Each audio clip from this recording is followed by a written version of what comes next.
Hi, good afternoon. Ano po ba ang messages ni God today sa atin from Mass?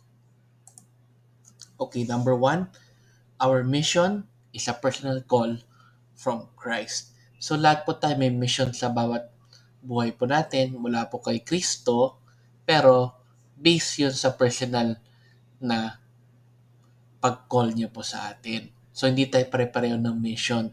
Kaya abangan lang po natin yung call ni Christ na umpisahan na po natin ang ating mission for Him. Number two, God loves us despite our imperfections. So, kahit marami tayong imperfections sa buhay po natin, si God, mahal na mahal po tayo. Kaya lagi po nating tandaan ang mga yun. Number three, we don't need to be perfect to follow in God's mission. Ayan. So, kahit imperfect tayo or hindi tayo mga perfect na mga tao, pwede pa rin tayo sumunod sa mission ni God para sa atin. And number four, lastly, God invites us to be compassionate. So kung meron tayong mga pagkakataon na pwede tayong maging compassionate sa kapwa po natin at ibang tao, gawin po natin yon. At ini-invite tayo ni God na magawa po yon.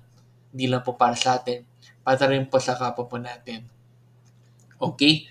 Hopefully, may natutunan kayo today. And let's end again with a simple prayer in the Fire Sanders with Amen.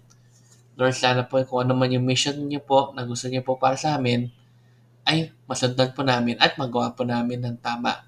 At kapag may opportunity pong maging compassionate po kami sa kapwa pa namin, sana po Lord ay magawa po namin iyon.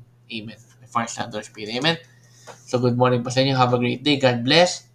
And let's end again with a simple Thanksgiving prayer. Really, thank you prayer.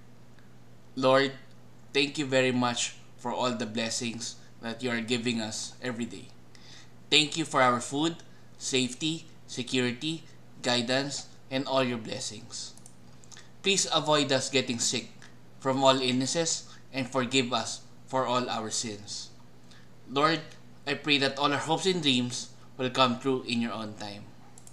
Again, Lord, thank you for all the blessings that you have given us. Amen.